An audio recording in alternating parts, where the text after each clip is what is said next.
ओम गणपति नमो, ओम गुरुदेव नमो। तो दर्शकों, आज आपके सामने मैं एक नई कथा लेके आया हूँ जो रोचक होने के साथ ज्ञानवर्धक भी है, जिसका विषय है निंदा।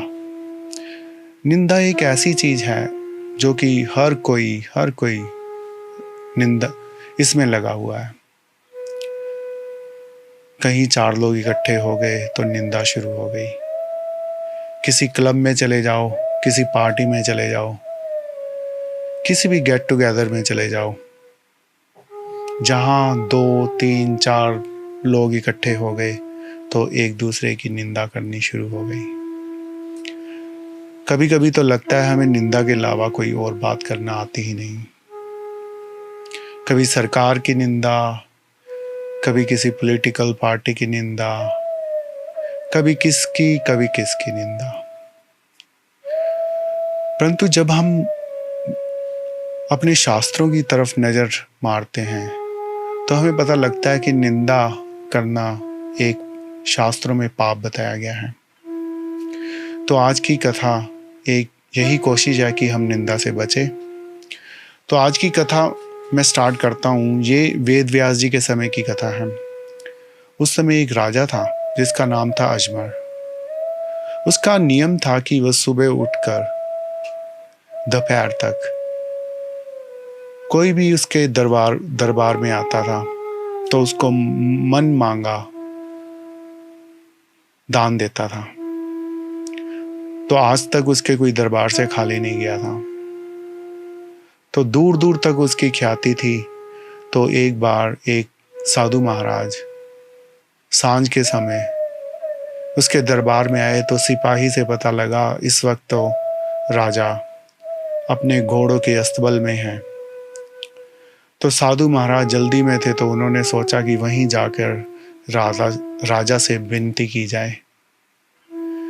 तो उन्होंने वहां पे अस्तबल में राजा को जाकर विनती की कि राजन, मुझे 2 गज कपड़ा दान में चाहिए। तो राजा ने कहा कि आप सुबह आइए साधु महाराज, आप कपड़ा क्या, आप जो भी मांगेंगे, हीरे जवाहरात, मानिक, स्वर्ण, जो भी मांगेंगे आपको वही मिलेगा। पर साधु महाराज ने कहा कि मैं तो परदेसी हूँ, अगर आप आज दे सकते हैं तो आज कपड़ा दे दें तो आपकी बहुत कृपा होगी। पर राजा ने समझाया कि इस वक्त मैं व्यस्त हूँ, आप कृपया कल आए। पर साधु महाराज ने फिर से वही विनती की कि नहीं राजन, अगर आप आज कर दें तो आपकी बड़ी कृपा होगी। इस पर राजा क्रुद्ध हो गया। राजा ने वहां पे जो घोड़ों की लिद पड़ी हुई थी उसको अपनी मुट्ठी में उठाया और साधु महाराज के हाथ में दे दिया और कहा, ये है मेरा दान, महादान। साधु महाराज वो लीद लेके चुपचाप वहां से निकल गए। कुछ दिनों बाद राजा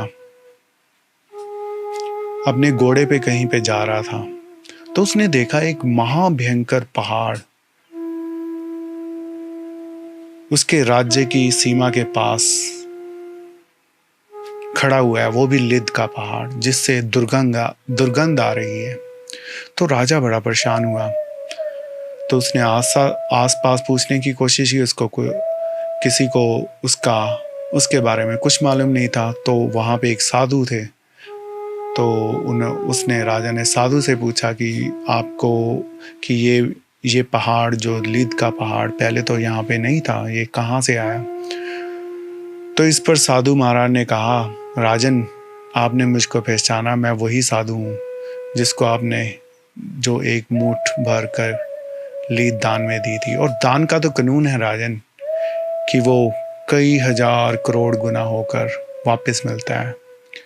तो ये तो आपका कर्म है राजन, तो आपको लेना पड़ेगा। तो राजा घबराया। तो वापस आकर राजा ने अपने मंत्रीगणों से सलाह की और विद्वानों को बुलाया गया, पंडितों को बुलाया गया कि इस समस्या का क्या उपाय है। तो पंडितों ने कहा कि अगर इस विपदा से एक ही तरीका है छुटकारा पाने का, अगर कोई राजन आपकी कोई निंदा करनी शुरू कर दें लोग, तो धीरे धीरे ये जो आपका पाप का बोझ है हल्का हो जाएगा। तो इस पर राजा ने कहा पर राजा ने कहा कि मेरी को कोई क्यों निंदा करेगा, क्योंकि मैं तो सारे राजा के प्रशंसक थे, क्योंकि राजा बड़ा दयालु था, दान करता था, सब कुछ करता था। पर इस पर मंत्री ने समझाया। कुछ समझाने पर राजा ने एक महल बनवाया छोटा, और उसमें वो अपनी जवान कन्या के साथ रहने लगा। जैसे ही ये बात प्रजाजनों में पता लगी तो लोग तरह तरह की बातें करने लग गए और कहने लगे, देखो राजा का दिमाग खराब हो गया है, एक जवान कन्या के साथ, अपनी ही कन्या के साथ वो रह रहा है। और किसी ने बिना जाने कि सच्चाई क्या है आगे से आगे बात फैलानी शुरू कर दी, और निंदा हर चौराहे पे, मोहल्ले में, हर जगह, हर शहर में, हर गांव में यही बात की चर्चा शुरू हो गई कि राजा बड़ा दुराचारी है। तो अब कुछ समय बीतने के बाद राजा ने सोचा कि अब जाकर देखा जाए कि वाकई ही ये जो उपाय दिया था विद्वानों ने, तो ये काम कर रहा है या नहीं। तो जब राजा वहाँ पे, जहाँ पे पहाड़ था, वहाँ पे गया तो देख के बड़ा हैरान हुआ, चकित हुआ, क्योंकि वहाँ पर जो उसने ओरिजिनल जितना क्वांटिटी में लिद दी थी वही पड़ी थी, बाकी पहाड़ तो कहीं नहीं था, सारा गायब हो गया था। राजा अति प्रसन्न हुआ, परंतु मन में चिंता भी हुई कि जो एक बुक लीद की थी वो अभी भी वहां पर पड़ी थी। तो वापस जाकर यह चिंता उसने अपने मंत्री से कही। तो मंत्री ने कहा, राजन आप इसके बाहर से भी छूट सकते हैं अगर कोई साधु आपकी निंदा करे तो इस पर तो राजा को एक तरकीब आई। राजा ने निश्चय किया कि वो गरीब का वेश बदलकर जो वेद व्यास जी हैं उनकी कुटिया में जाएगा और उनके यहाँ पे नौकरी करेगा। तो राजा वहाँ पे गया और किसी तरह परपंच करके वहाँ पे उसने वेद व्यास जी के यहाँ पे नौकरी करना शुरू कर दिया। तो कुछ दिन बीत गए। एक दिन वो वेद व्यास जी के पांव दबा रहा था, तो पांव दबाते दबाते राजा ने बात स्टार्ट की। उसने कहा कि ऋषिवर, जो हमारा राजा है वो कोई अच्छा आदमी नहीं है। तो ऐसे सुना है उसने एक महल बनवाया और उसमें अपनी कन्या के साथ रहता है। तो बहुत ही दुराचारी राजा है। पर इस पर जो वेद व्यास जी थे वो मुस्कुराए और बोले, राजन मैंने आपको पहचान लिया है और मैं आपकी निंदा नहीं करूंगा, और वो जो लीद का बुक है वो आपको ही खाना पड़ेगा। तो अंत में साधु महाराज ने उसको एक उपाय बताया। उन्होंने कहा, वेद व्यास जी ने कहा कि ऐसा करो, जब खाना पकता है तो उसमें थोड़ा थोड़ा मिलाकर, जैसे नमक और मसाले डालते हैं उसमें थोड़ा थोड़ा मिला के खाया करो, तो ये पूरा हो जाएगा। तो राजा ने यही उपाय किया। तो ये कहानी हमें सीख देती है कि निंदा करना से हम दूसरों का भार अपने सिर पे उठाते हैं।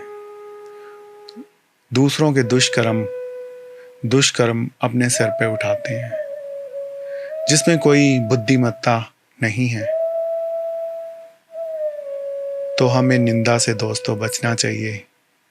एक बार भी इस कहानी का स्मरण आ गया आपको निंदा करते हुए और आप निंदा से बच गए, तो मैं समझूंगा कि ये मेरा एक प्रयास सफल हुआ।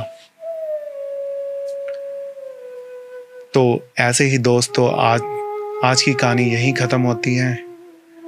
ऐसी ही और ज्ञानवर्धक रोचक कहानियाँ लेकर मैं प्रस्तुत हूँगा फिर से। तब तक के लिए आज्ञा दीजिएगा। धन्यवाद।